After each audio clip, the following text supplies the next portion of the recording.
All right, so composition and collage. How to create a hierarchy of focal points. Composition is really about how things either meet or relate to the edges. So your compositional space is defined by its edges, by what is the border of the area that you're going to be working in. A rectangle, a square, it could be a round tondo, it could be whatever. It's the edges, just the way the walls define the space of a room. A hierarchy of focal points is needed to move the viewer's eye around the compositional space. Raphael's School of Athens is a much discussed, very famous painting from the Vatican. It is a fresco painted right on the wall. It is in a smallish room called the Stanza della Segnatura. The basic ideas of this are, there's an overwhelming sense of symmetry. There is within that significant asymmetrical elements within the figures and how they relate to each other, even though all the figures are arrayed very much as a cast on a stage set, very carefully, but there is this balance between symmetry and asymmetry, including, notice, the two sculptures here and here. So the niches are symmetrical within the architectural structure, but the nature of each sculpture is not. And that's a very common trick. One of the important skills that you need to develop for analyzing composition is you need to be able to watch yourself watching. You need to be able to notice things like, where does my eye go first when I look at a work of art or whatever I'm looking at? And trace the way your eye and your mind want to move through the image. It's worth even, closing your eyes for a moment, kind of refreshing them, and then opening them just at the thing you want to look at. And try to turn off your mind and just watch the way you watch the way you look. In this painting, it's pretty obvious what the primary focal point is. It's reinforced by a whole bunch of tricks. The main focal point is Aristotle and Plato right here at the center. Now, let's look at the exact tricks that make that happen. The first, you could say, is the perspective of the architecture. So, according to the rules of perspective, two lines that are in real space parallel, so for instance, this line right here and this line right here, in real space, those two lines are parallel. But seen from a certain perspective, they will appear to recede to the same vanishing point. Where is that vanishing point? Well, draw those two lines down. Where do they meet? Right there at the very dead center between Plato and Aristotle. And that's really directing our eye. Then other tricks. They're placed in the center. Not quite center top to bottom, but certainly center left to right. They're placed center top to bottom in terms of the way the figures are arrayed below and the architecture is above. This is also the focal point because there is a strong contrast between these two figures and the background that they are seen in. So we have a lot of darker values, darker to mid-range values in the two figures, and behind them, to highlight them, is a lighter sky that is shown in atmospheric perspective. So that is to say, where it's blue up here, it's turning whitish as it approaches the horizon because of the increase of atmosphere in that sky, and so it loses that sense of color. So contrast between figure and ground. Another trick is the framing. This arch frames the space. So we get a quiet space. So not only is this lighter in value than the two figures, but it's also relatively quiet. There's not a lot of detail in there, whereas the two figures have a lot of detail. These are all things that make this the overwhelming primary focal point. Now, one thing that's fun to do as a game is then ask yourself, again in that moment of sort of pure seeing where you're watching yourself watching, where does your eye go next? It might wander to this figure because of the bright orange. From there it might drop down, and then this figure's legs point us over here, and we get wrapped up in this circle for a minute, and then eventually we come here and that face bounces us this way. This is the only figure right there that's looking right at us. This is supposedly the self-portrait of Raphael, by the way. But then from there, by proximity, we come up here and we come back this way. Eventually we bounce down here, and there's another group here that moves us around and out and around. So it's not always about that there is a strict and rigid and absolute hierarchy. That is to say, this is the primary focal point, this is the secondary focal point, this is the third and the fourth and the fifth. It's not that there's a rigid sequence. It's that there is an orchestrated hierarchy. Sometimes there can be more than one primary. Sometimes you can almost forego a primary and have it be more dispersed, but it's still an orchestration of all that. It's also true that not all great works of art, not all great visual images have a hierarchy, and we'll see some examples in this lecture. But if you're going to get a BFA in studio art or design, then you need to be visually literate enough to really orchestrate a hierarchy of focal points when and if you need to. So the basic tools of how to create a hierarchy of focal points are about placement, scale, contrasts of value, color, and saturation, texture, density of information, dynamism, angles, implied movement, isolation of the element, direction of the gaze of the protagonists, that is to say the people depicted, pointing forms, fingers, red arrows, etc., faces, words and text, anything that we expect to mean something, and things that make us anticipate strong emotion, pleasure and pain, etc. Overlapping of elements to imply space, and avoiding perfect symmetry. Now let's back up a second and let's talk about faces, words, text, and anything that we expect to mean something. You know, a lot of times I discuss these formal elements and the hierarchy of focal points kind of in very basic formalist terms. That is to say, the basic elements of two-dimensional design, line, form, color, value, texture, negative space, that kind of stuff. But we cannot escape the fact that we are human and that we see as humans and that we are subject to the things that distinguish human perception. We, as humans, we cannot ignore a face. So if our brain detects a face in our peripheral vision, it is virtually impossible to not look at that face. Our mind needs to know if we recognize that face. Is that face a threat or a friend or what? So faces are incredibly compelling, and given equal factors among the formal elements between, say, whatever, a vase and a face, the face is going to draw our attention and function much more as a focal point because we are human. And it's the same thing with words and text.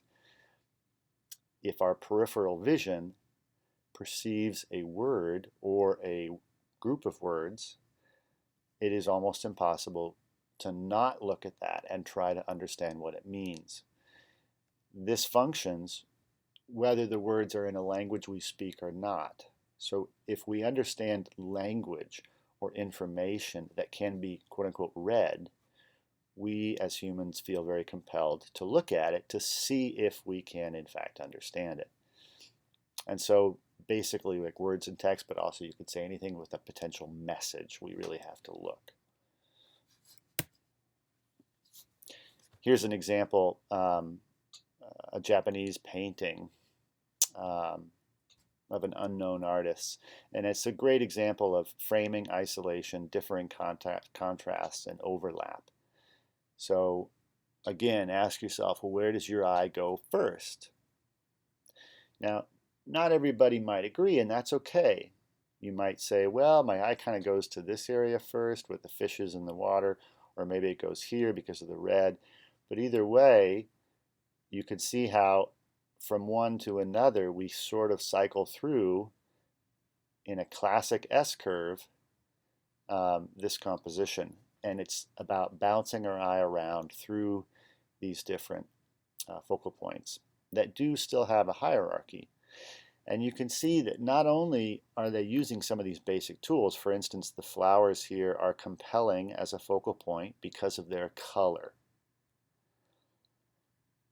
The fish are compelling as a focal point because of their placement, more in the center, because they are more isolated in a very broad, quiet field, and because of the negative space.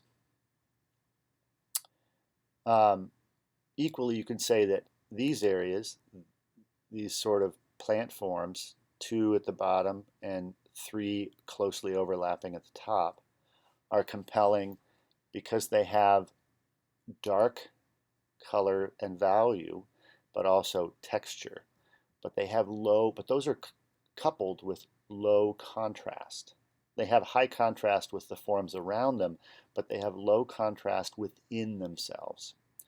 That lack of contrast within themselves keeps them, holds them back from being overly compelling, from competing with the more important elements in the image. Look at the way these tendrils, plant tendrils, move our eye up or down the composition, and the way they frame the space. These negative spaces, not only between the fish, but between the fish and the edges, become much more dynamic because of these tendrils, because they help frame a space. And framing a space, just like the edge of the rectangle, helps us see the forms better. This is a fairly straightforward painting. It's nothing particularly famous, but it's about framing spaces within the painting, contrasts of various sorts, overlapping and pointing forms. So again, where does your eye go first? I think my eye tends to go like into this vicinity, either this framed arch space or this one, because of the brightness in there, because of the way they're framed, and because of placement. But fairly quickly as I get involved, I realize, oh, something's happening, and I end up here. And the reason I'm here is there's nice contrast between this, the dark sculpture, and the lighter background, because all of these figures are looking up at that, and that really keeps directing my attention up there because of the red of that shirt, because the perspective of this ladder is a pointy form that sends me right up there. But even so, that sculpture being of some kind of religious figure giving the benediction is a gesture outward, and so even that sculpture is pointing me back out, and I get sent back out into the composition. I get lost in different parts, and I can come back again. And it's about these cycles. And look at the way red is used through this composition, the way it's punctuating different moments here in this crucifixion scene in the background, way over here, tiny bits of red and clothing in there, little bits of red closer. And we see the red in different lighting situations. We see it in very dim lighting. We see it in very bright lighting. We see both. And we see it cropped, and we see it sort of full. and we see it dispersed. And that also really helps to bounce our eye around the image. It's called, I think of it as visual rhyme. And you can do that with color, you can do it with forms, you can do it with repetition of all sorts of lines or forms, but it's about using not exact duplicates of one thing, but similar, and that's why I say rhymes. It's not the same word, but it rhymes. Here's a very straightforward photograph by a contemporary artist, Jeff Wall. And in some ways I love choosing this one to talk about because it's so nondescript, really. It's really so mundane almost. I mean, it's just this kind of rundown apartment stairwell with this woman walking down the stairs, and maybe he wanted to reference the Duchamp's Nude Descending a Staircase and other famous works, but nonetheless, it's peculiar, right? I mean, so even if ostensibly the subject is the woman walking down the stairs, then why choose a composition that features so prominently this area right here? And again, ask yourself, where does your eye go first? Does it go to this area of the wall because of this weird sink, because of the placement, the size of it, and because of the brightness of the wall here?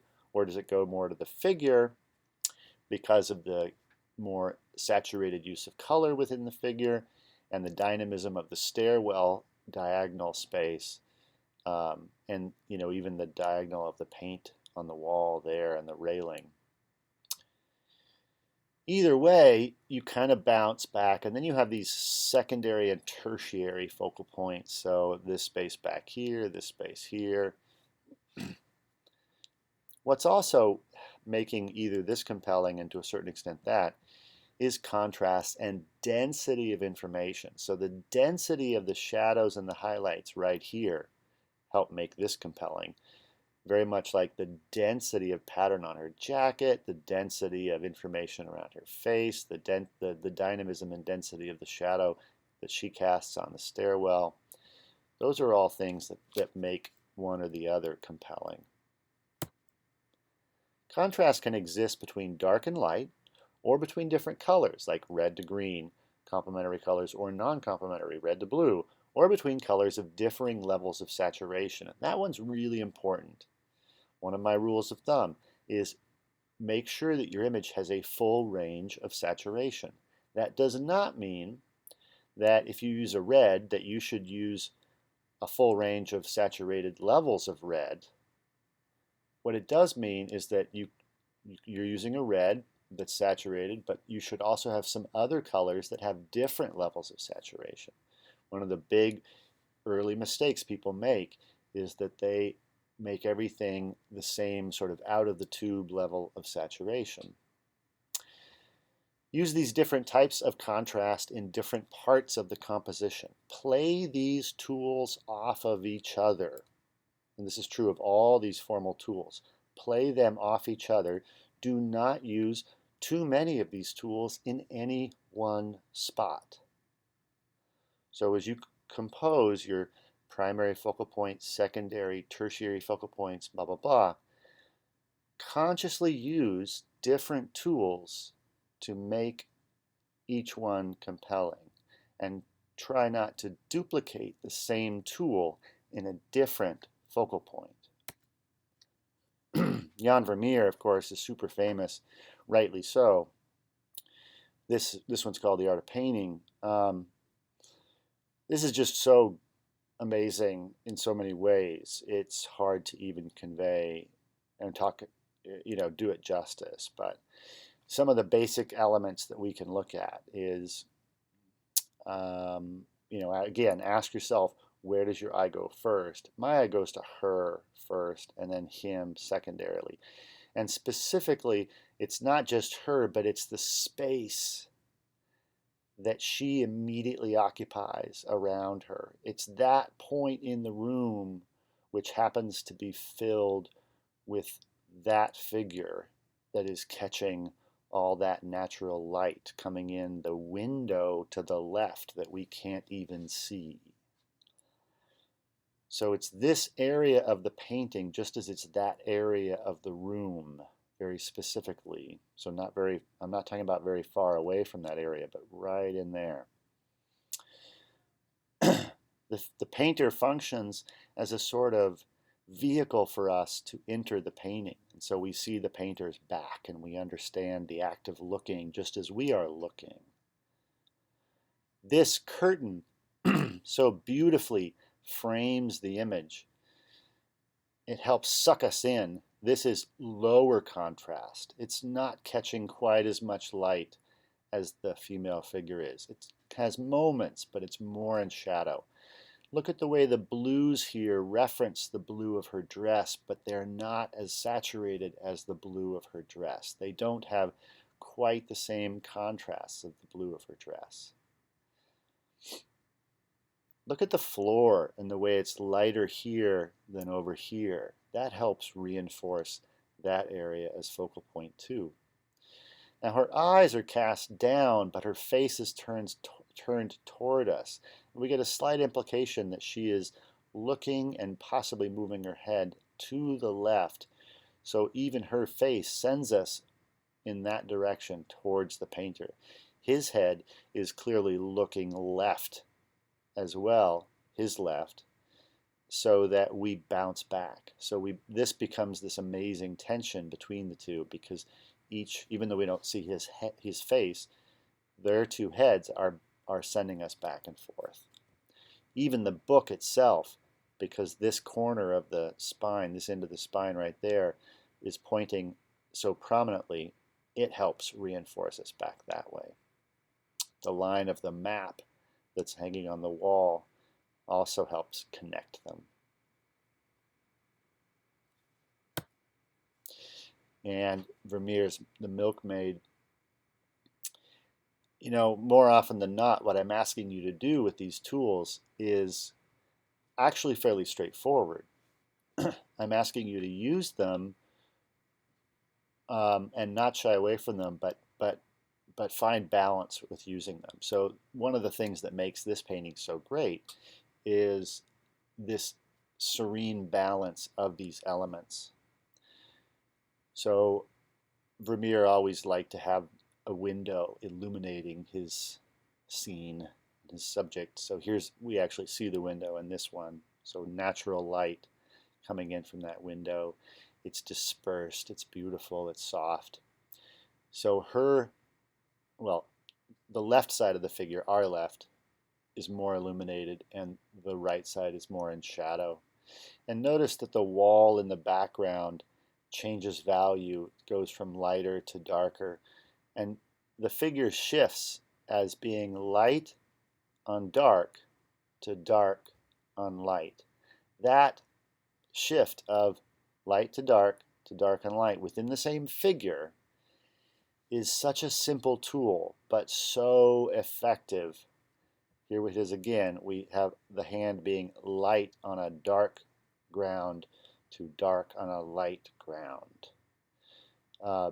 Having that kind of contrast within a single figure, whether human or not, or whatever, some object, is a super effective tool for sucking us in and for helping the figure pop from the background, which is in turn going to help it function as a focal point.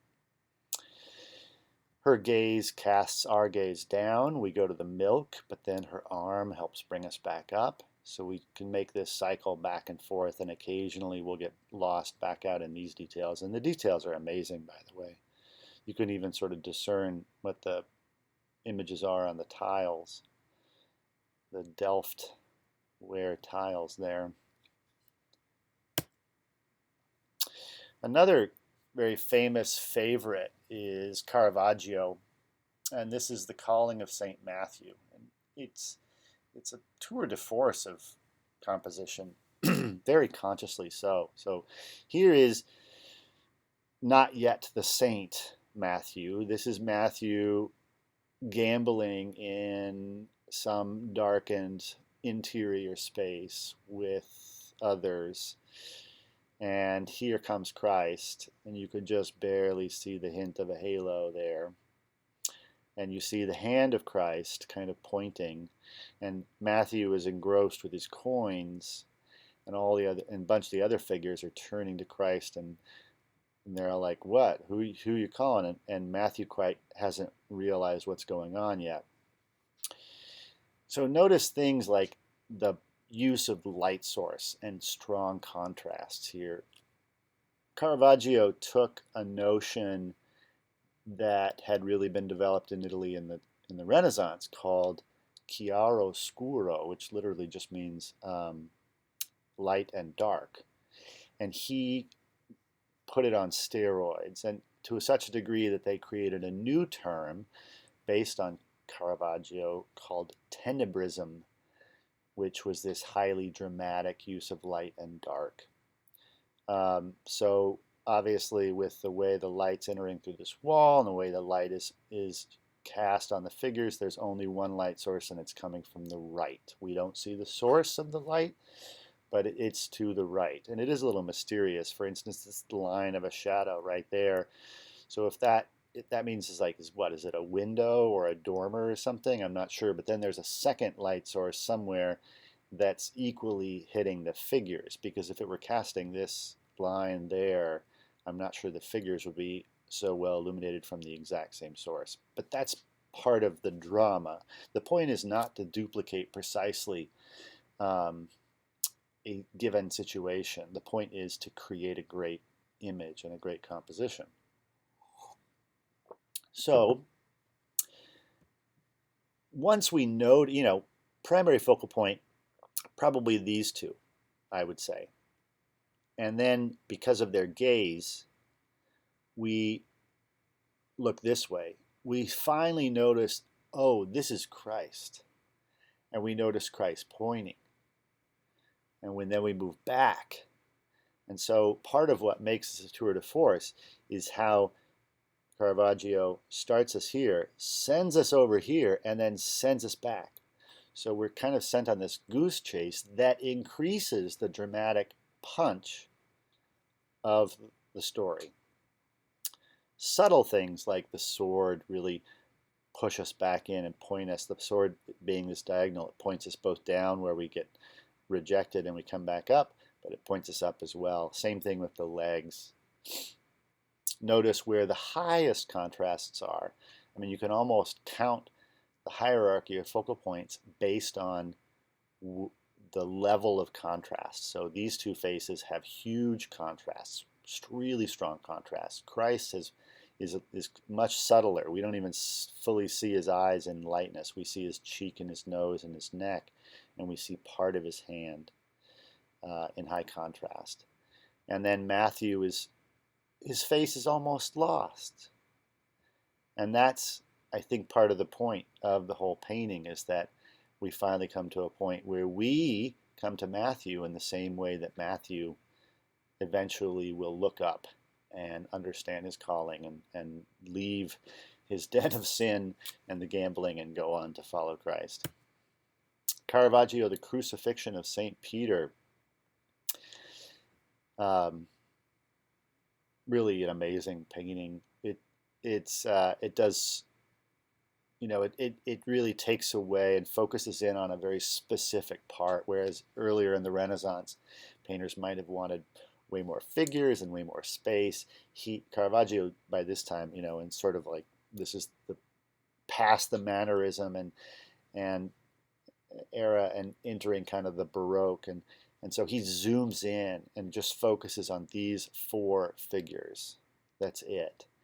And we just get boom, boom, boom, boom, and the rope comes down, brings us back there. So obviously this is the primary focal point, highest contrast, best view of a face. None of the other three figures, I mean, this guy, we don't even see his face. We don't see him. Him we see in a very sort of peculiar perspective. So obviously this is the big focal point, but we still get led around back and forth. Look at the way Peter's gaze is cast this way. Now it's not in anything specific, but it brings us here. We see then the spike going through his hand, and we relate that to what we see on his face, and we understand the pain.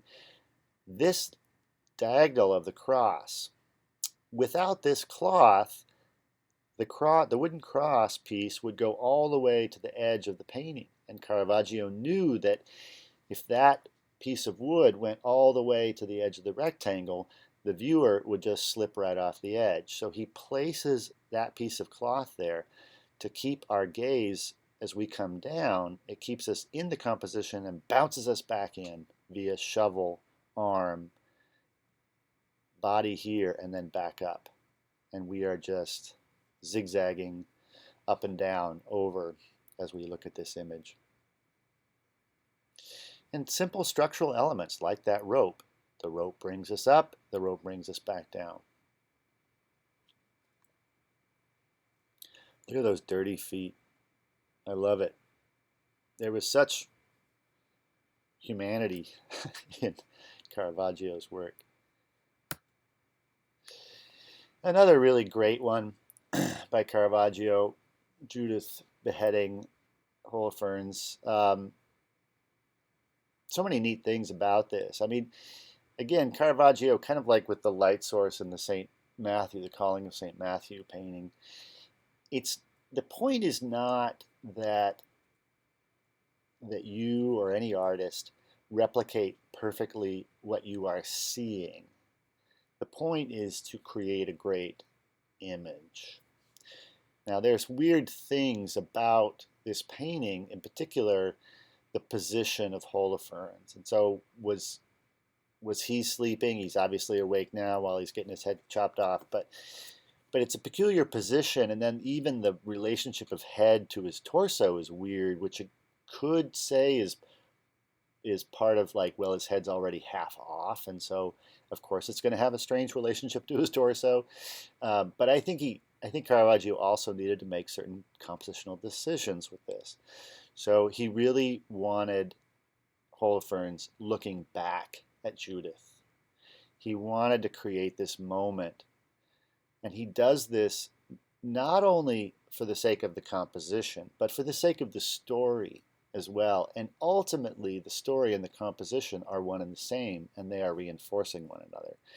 So it's that moment where Holofernes is recognizing exactly what's happening here. That not only is he getting his head chopped off, but it's being chopped off by Judith, who has just slept with him. And so he's being tricked. And so to make that moment in the story understandable, as well as to make the composition really good, Caravaggio had to have Holofernes looking back at Judith. And so they are looking at each other. And she, of course, also has a horrified look on her face. She knows that she has to do this, but she's not.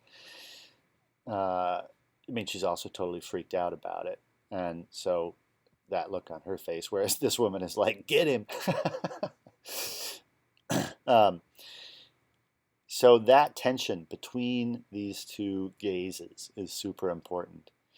You know, the way the blood is spurting out and the blade is spurting out, that would have a big danger of directing our attention to the bottom left, and we would just get lost down here and or scoot out.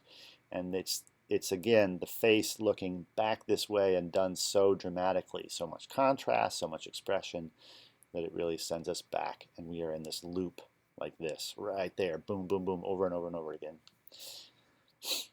A lot of times, creating a hierarchy of focal points is about understanding the prioritizing. So you may want to really work in a lot of detail.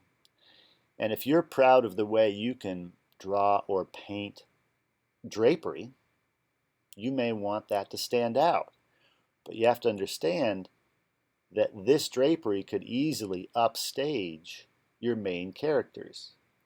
So yes, Caravaggio is really good at painting drapery, but the point of this image is not drapery. The point is this. So the drapery in the background is lower contrast, not super saturated, mostly dark. The green is there as a color in his blanket, but not super saturated. It's not compelling. So it's all quite quiet, pushed to the background. So it's there. It's not just a black background. It's stuff there, but not done in a way that's overly compelling. You know, you are choreographing a whole series of elements around this rectangle and this composition. And you do not want your chorus upstaging your main characters. So you really have to think about that kind of hierarchy that way. A contemporary artist, I think one of the best, here's some little monotype prints that she did.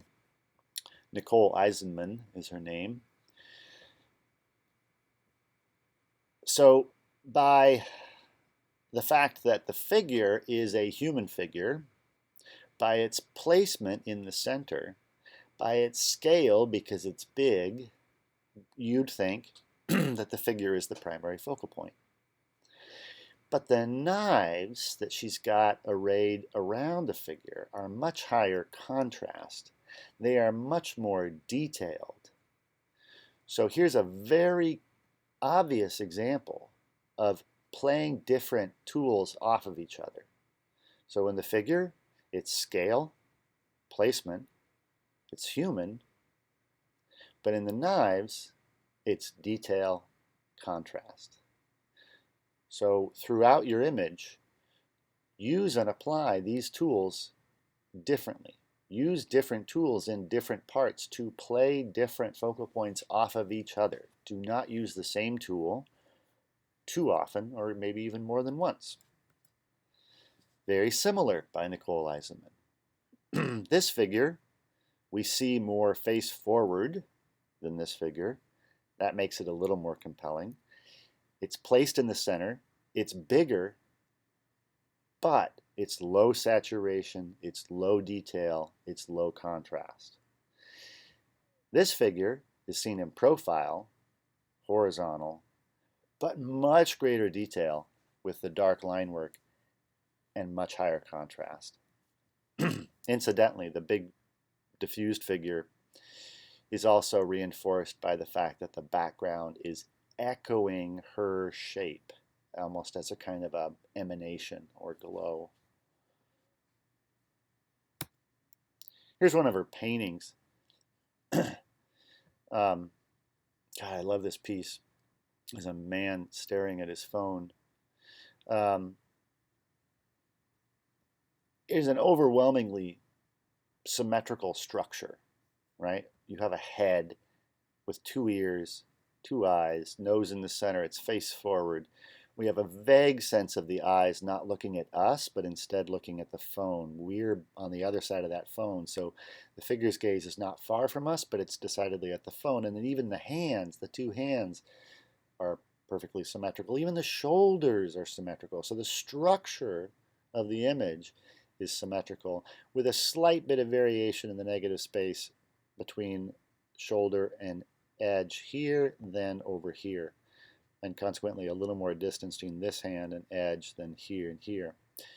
And then she gets away with that by varying other elements. She varies the color from this, muddy orange with green here, and then the more olivey green, still muddy, and the muddy red around there, and the brighter red. The shape of the nose is really consequential in how it is not symmetrical.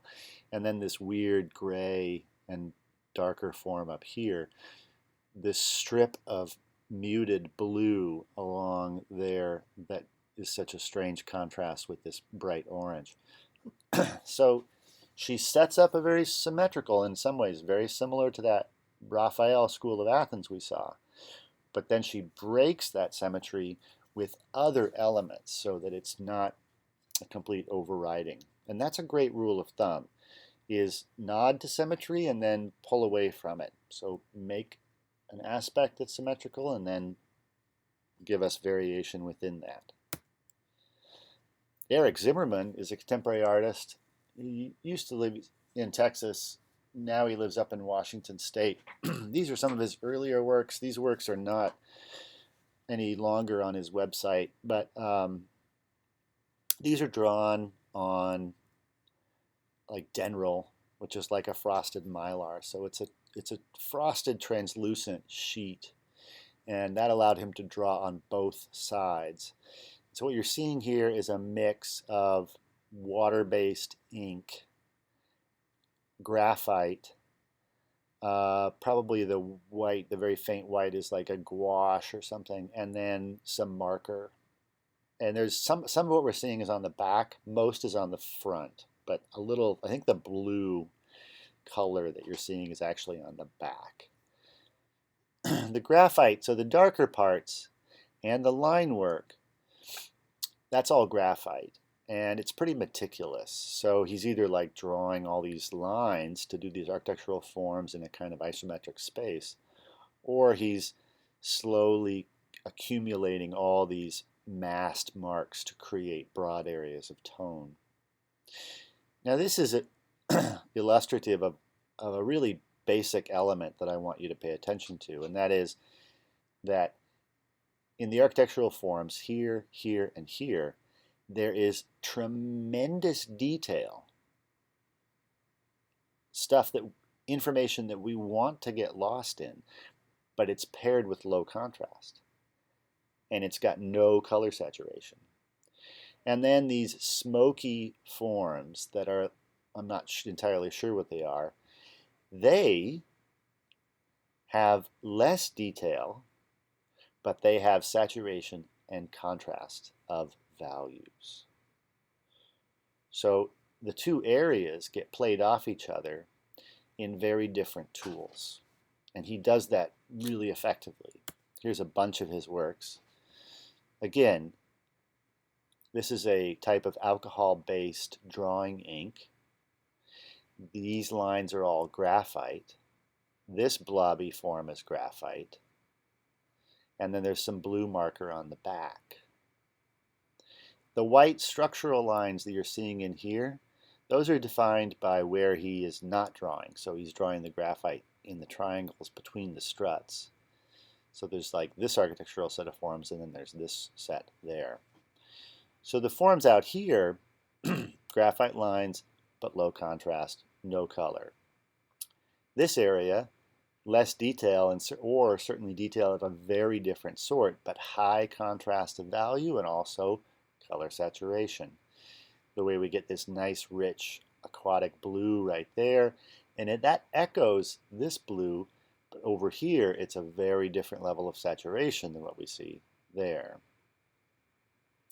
He uses visual rhyme too. Look at the way the inks are echoed in this shape that he's defined by all the little graphite scratchings. So, you know, that overall shape, it's not precisely like this, but it's similar enough that we start to see it as a kind of an echo.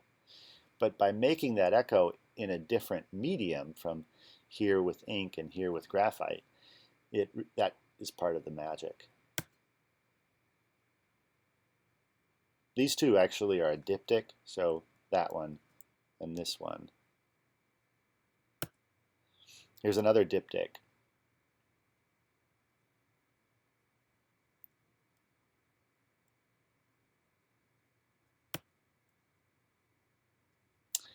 He got really good at pooling the ink in such a way that it implied a perspective, you know, a perspectival space.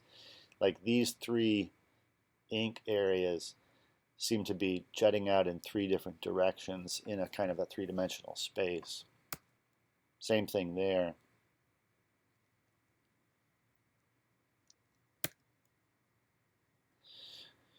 So three pooled areas of ink, but then look at this one. This is really echoing these three, but this one's done entirely with graphite and meticulously over time with these little scratchings, whereas these are done very spontaneously by letting the ink be liquid.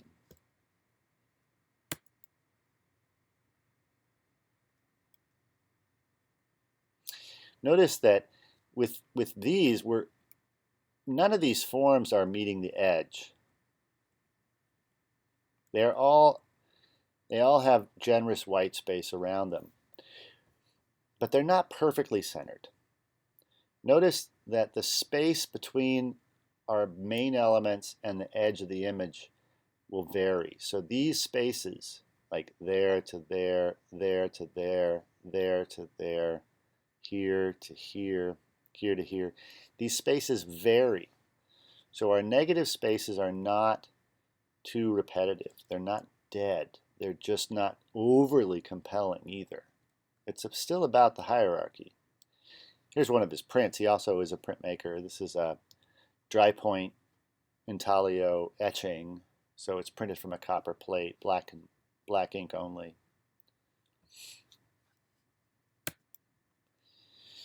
Pablo Picasso, this is actually a photograph of two costumes on a stage set that he designed. But it really works so well in terms of hierarchy of focal point, for various reasons. So where does your eye go first? Think about it. You know, my eye kind of goes in the middle of these two, actually. And it's brilliant because similar to some of the pairs of figures we've seen in other works, it's about the space between these two figures as much as anything else. And the actual focal point is a vacancy. That is, they say, the middle of this triangle, because it's the space between these. And so this pipe is pointing us up. This form is pointing us this way. This is pointing us this way. This part is pointing us that way. These two kind of point us this way. So we're all just kind of being sent back and forth. Each figure kind of points us back to the other. There's lots of contrast. This dark on a light field.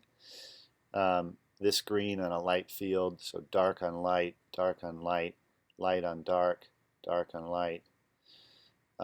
Framing. The two figures frame this space, but also look at like even spaces on the stage set like here, and the way these sort of light beige yellow forms of the space help frame the image. Even what we see, this little tiny crop of a pedestal form, and even this line right there, it's framing the space. And even this line right there, they're all framing the space for us. And then color saturation is also really good. This orange is referencing this orange. We have no green here, but we have this generous green there, and then we have the darker, and we have pattern here. And so it's not an exact duplication. It's like, okay, we'll use a color here, but over here we'll use more pattern to balance that off. So how you balance is super important. Balance is important, but just because you have a pattern or a grid structure here doesn't mean you have to have the same thing over here. That would be balance, but boring. So there's ways you can balance one thing with something quite different. You can balance a small red spot with a big desaturated red area. You can balance a pattern with no pattern and no detail, but a dynamic silhouette. So how you balance this stuff off is super important. Philip Guston rose to fame in the 60s, late 50s and 60s. As being a New York School, kind of a second generation New York School abstract expressionist. But then in 1970, he was so disgusted with Nixon as president that he entirely changed his work, and he became this kind of political artist and political personal. It just, you know, he had been painting non-representationally. It was New York's, you know, abstract expressionist stuff. And so when he came up with this show that looked kind of like this, everybody was just shocked. They didn't know what to make of it. In this particular painting, it's kind of the artist himself in bed with a cigarette, and you see like pots and pans and maybe a jar of brushes. You see a lamp. You see all these shoes. You see stuff under the bed. But even in this kind of pseudo childlike, very psychologically driven kind of painting, there's still very shrewd, smart use of a hierarchy of focal points. So this is like a primary, but then with the view of the eyeball as well as with the cigarette and the gesture of the face, we go up here. Now these is some kind of detailed area, but low contrast. It's all kind of the same red. There's no black in this, or very little black, a little bit right there. So this is not nearly as compelling as that, but we get sent up here and then we kind of drift this way. And look at the way the switch of the light as well as the light itself send us down. And then we hit this curlicue, just like a matchbox on a race car set that you'd set up in your home. You go, and there's a signature, and we get sent over here. And by this time we come back up and we look around these things and we do it again. And the frame of the bed in its angle sends us back this way, so we don't get too lost in that or get, you know, pulled to the side. We get sent back this way. So it's pretty straightforward in how it moves our eye around. Amy Cutler, in many ways, very straightforward use of highly detailed and saturated, highly desaturated, and lack of detail, although there's detail in the landscape, but just not done with a lot of contrast. And then you have the trees and the flags. So she's really playing one set of colors off another set of colors. The colors and the figures are merged with high contrast of value and also the humanity, whereas the flags have color but less contrast of value and certainly not the humanness of the figures. Same with the plants. The plants have color and detail but not as much contrast. So there's a very clear set of hierarchy of focal points here, the figures being the most important, the secondary focal points being plants, flags, and maybe trees. Trees kind of get into tertiary, and then the landscape is like the least, the most tertiary set of focal points. Thomas Cole, this is, look at the way it's overlapped forms stacked to create a sense of space, a very deep sense of space. So this triangle of a very near bit of the landscape, the hill that we are standing on, that is overlapping this valley river basin area, and then and cropping that to a certain extent. And the way this dark hill that's in shadow from a cloud is a dark form overlapping another valley in the great distance, and the way this mountain back here overlaps both sky and another yet further distant set of hills. And the cloud, look at the way the cloud is in front of the mountain on the left, but behind the mountain here. And so this is about depicting that space by careful use of overlapping. So overlapping really is super important in terms of creating a sense of space, but also that sense of hierarchy and moving us around. And a sense of literal depicted space, that is to say, optically accurate, is not the priority.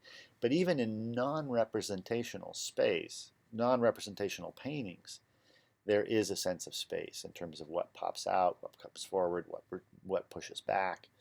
So even if you're making a work of art that is non-representational, we can still talk about the space, the implied spaces. Here's another landscape. Look at the way these forms frame this view in here. Look at the way there's high contrast of the figures to the background, and it's reversed here, so they're lighter on darker, but in the trees they're darker on lighter. The use of atmospheric perspective. Look at the use of the chord that finally brings us up here, and we realize, oh, there's a human up there. What are they doing?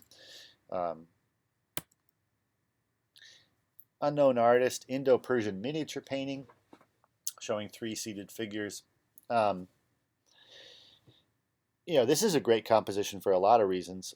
Look at the way the scene, so the border, the very, very decorative border, which includes these lines, but then also these, it's this oval form, so it creates these kind of triangular corners where we can have these flowers and these patterns. So the border and the framing is, of course, incredibly symmetrical, and it's rich and detailed. And so then the image within it, so it's like multiple defined compositional spaces. There's the one that's defined by the edge of the piece of paper out here, but then there's the new one in here. So it's a series of framing elements. But within the final one,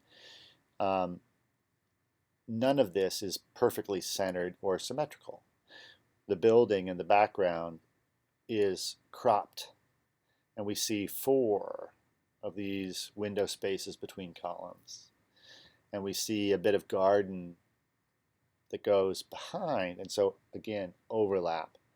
So the building is in front of these trees. The trees are in front of the far background, which is cloud, and then the cloud is in front of the very most distant sky. Between the 3 figures, she is looking at something here, but she is looking at him, and he's looking at her, so there is a kind of energy among them You have the platform that they're sitting on, which is also cropped here and here, but differently. So we get the full left edge here, we get a tiny little bit of the foot, we get no foot there. And even the way these orange forms that match the windows and doorways of that building are cropped in interesting ways. So staying away from overly centered, getting glimpses of things, but obviously he wanted this to be part of the image, but at the same time this is nowhere near as important as this. So we find different tools used in different areas. These tools and rules apply regardless of whether something is depicted in the image or not. So Robert Rauschenberg, late 20th, second half of the 20th century, died, I forget now, about 10 years ago, I think. This is just a sculpture on a wall and on the floor that is a mix of real found cardboard and replicated cardboard, which is kind of awesome. But, so it's not depicting something outside of itself. It's just arranged cardboard, either real or faux cardboard. But it's still worth asking, where does your eye go first? Does it go up here because of the higher contrasts? Or does it go down here because of the higher contrast and the word, because the word itself is compelling? Or does it come to this because of size, scale, because this is big compared to these other things? But then again, it's also a contrast. Oh, so this is compelling because of its size but lack of contrast. And this is compelling even though it's small because it has lots of contrast. Same with this. And this has an interesting moment too, because we understand that this is sitting on a floor, and now we realize, I'm seeing a view of a room and there's actually gravity involved, and okay, what else is going on? So these elements that I'm talking about are just as true with non-representational. Here is a Japanese ukiyo-e woodblock print in 3 panels, a triptych.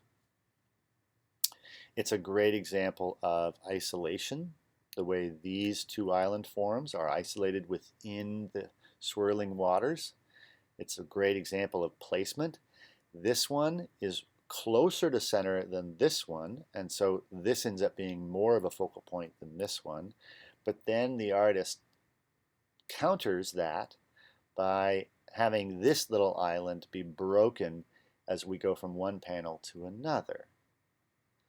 This one is not broken, but it's so off to the right that by the time we get here, we kind of get sent back into the image.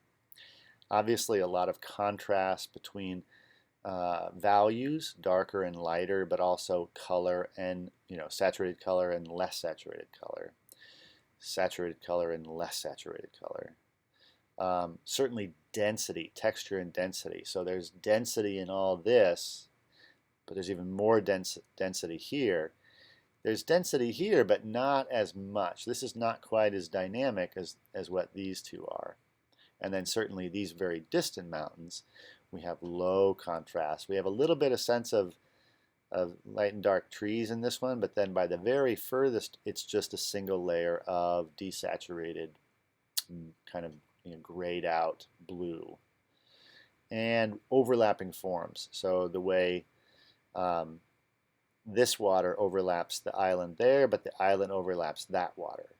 The way even the break of the triptych overlaps that. The way this overlaps the blue. The way each of these hills overlap more hills. So overlapping is super important here. Another Japanese triptych of an ukiyo-e print, late 19th century. Great use of overlapping forms. We have these 2 figures that are enacting this drama for us. One is behind the tree, which is really an effective tool the artist used. Kuniyoshi, I think this is. Kuniyoshi. And one figure is more prominently and not blocked by a tree. Look at the way this square of text is overlapping this lavender square. Such a simple trick, but so effective. Look at the way the arrows are overlapping each other. Some are in front of the tree, some are behind the tree. Overlapping is just such an important tool. Same thing, like some of the arrows are in front of the sword and the figure, and some are behind the sword and the figure. It's an unknown artist of another Japanese ukiyo-e. Look at the overlap involved in just this little area right there. The way this T-form of a tool, whatever that is, it's in front of this block of text.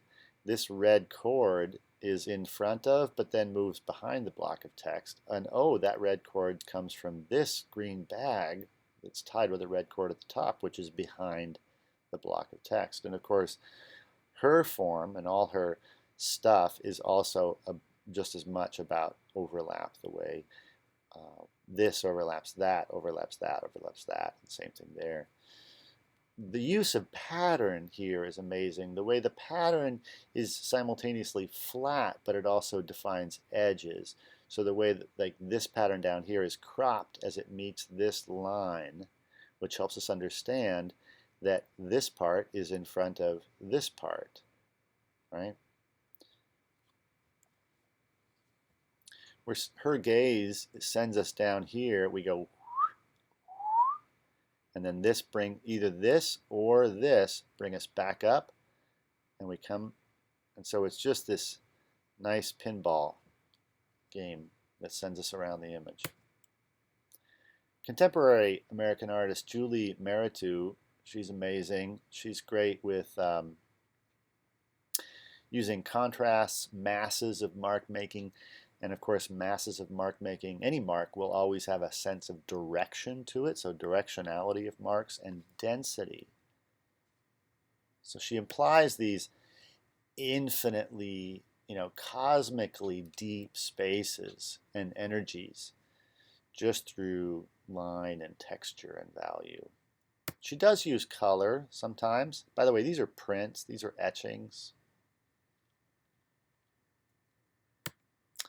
She does use color. Here you can see her using color very strategically to move our eye around, even though the image is predominantly more about black and white. Here she really goes nuts with this, it's a sense of space that is almost like a giant kind of hurricane, like being in a tornado or something, where you see all these forms swirling and swirling. They have great distance, but also just a lot of implied energy.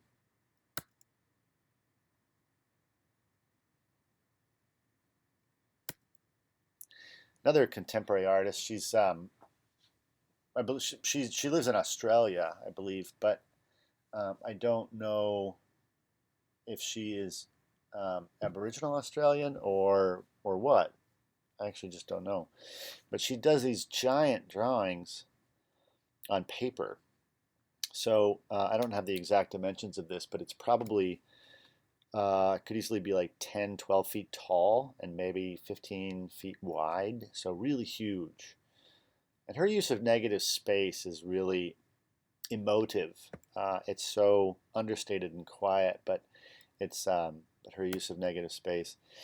So I mentioned at the beginning of the lecture that we were going to, not all great work of art will have a clear hierarchy. So here's a kind of a grid, right? It's a distorted grid that she did. This blows me away. I love letting my eye just wander around this image. And so it's not that you'll always have this perfect hierarchy of focal points, nor will you always want to depict three-dimensional reality, but the skills are the same. Even when she is depicting, here's one of her pieces from '95 where it's a series of doors, like floors on floors of a building, like some kind of weird hotel. And really, formally, this is not so different from that. 20 years difference between when she made this one, 2015, and 1995. But same sensibility. Here's an installation view, and so you get a sense that these works on paper, they're composed of multiple giant sheets. So here you see that this drawing is 3 giant sheets. She also waxes her paper, and in the 90s, when she was first starting to wax the paper of her giant drawings, and these are from the 90s, these drawings here, she had this collie, I think, a dog that would be in her studio with her. So when she would wax these drawings, all the dust in her studio, including the dog hair, would just get embedded in that wax. And so when you get up close to these physically, the surface, you can kind of see that how they're kind of shiny from the waxing here. The surface is really rich and not perfect. It has a lot of warmth and character to it that you can sort of discern in this one here. Tobakadori. And because the second phase of Project 1, it's not necessarily literally a collage. You could approach it that way, but it's kind of collage-ish in how you have to bring these multiple elements together. So I wanted to include a little bit of discussion about collage and how it relates to the hierarchy of focal points that we've been talking about. So here's Dada collage from the early part of the 20th century. Hannah Hawk was an amazing artist that was part of the Dada movement. She created what is kind of like the visual manifesto of the Dada movement with this particular image. Not only using the words Dada, but the whole notion of Dada as a group or an art movement was around chaos and breaking the rules and not controlling things. And they would compose poems by literally cutting out different lines of text and throwing them all into a hat, and then as a performance they would pull one out of the hat and read it aloud, and then another one, and so that they would be randomly composing these lines of poetry. They would let scraps of paper fall to the floor and then glue them where they fell, and that was their composition. So and then Dada was in many ways a reaction against life as they found it at the end of World War I, which was an awful lot of suffering and a lot of hardship. Not just the soldiers in the war, but the economies were horrible in Europe, and it was just a really rough time. And of course, you had the pandemic in 1918 as well, the Spanish flu. So, echoing our times, I guess. And even the notion of taking popular media and garbage and making collages out of it, that in and of itself was revolutionary too. And even though she's doing that, she's seemingly breaking all the rules, but she's still following the exact same tools of creating a hierarchy of focal points as any other artist of any culture in any era. So the way this eye sends us this way, and the way then these two bands send us down, and we loop back up and back into this space. So this is a simple composition, but it's incredibly effective and very articulate. The relation between the figure and these framing elements and the directionality of that face. Same thing here. The relation between these two figures, the relation between the figure in the background and the ground landscape, the way we get pushed this way and then down and then back up and pushed and down and back up and pushed.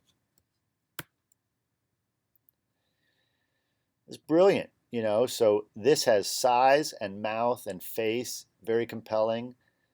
But here we have smaller detail and eye, but no eye here. If she'd put another mouth here, it would have been much less powerful than with the eye, because we don't get eye there because the eye is cropped.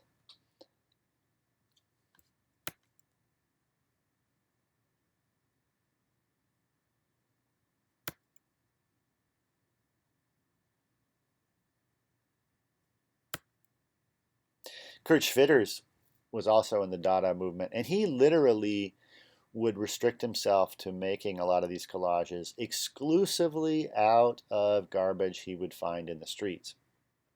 And this became somewhat infamous. In fact, he was reviled and hated by certain sectors of the larger public in Germany, precisely because he was making compositions with garbage, as if, and so a lot of people just couldn't see any value to the image when it was composed of garbage, and there was not anything to recognize. This is not a depiction of anything. And yet, he is also, just like Hannah Hawk, using the exact same tools that any other artist has used to create these brilliant hierarchies of focal points. He understood that any letter form that we want to recognize, and it's going to be compelling because it's a letter form. So we have a big single A, and then we have cropped letter forms here that are incomplete, much smaller. We have the numbers there. We have contrast of value, but also contrast of color. We get a little bit of dynamism here. We get a little bit of dynamism there.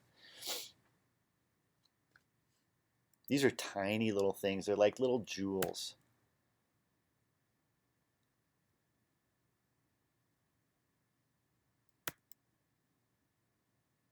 He would rip posters off the walls from public spaces. He would pick up tickets and discarded pieces of paper and ephemera. He would rip them, or he would probably prefer to find them all ripped up as they were. He fell in love with the backs, with the undersides, with the, all the less important. And of course, if you want the viewer to look in a certain direction, there's no more direct way to do that than to just put a big red arrow where you want them to look.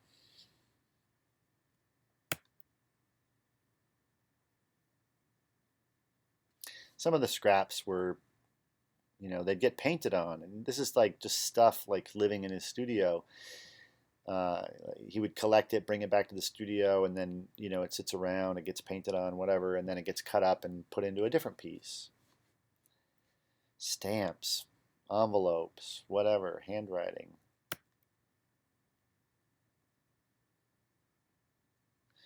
Look at the way he's contrasting a bold contrast of and numbers with an equally sized area that is defined by red and fairly saturated red, but there's no text. So two very compelling areas, but each achieved with a different tool. This is such a really straightforward hierarchy of focal points. Boom, boom. And then you get into these tertiaries, and each of these has some reasons why it's compelling, but there's not an equal emphasis placed on any of these many arrayed focal points. So there's a real hierarchy from most important to least important. That's it.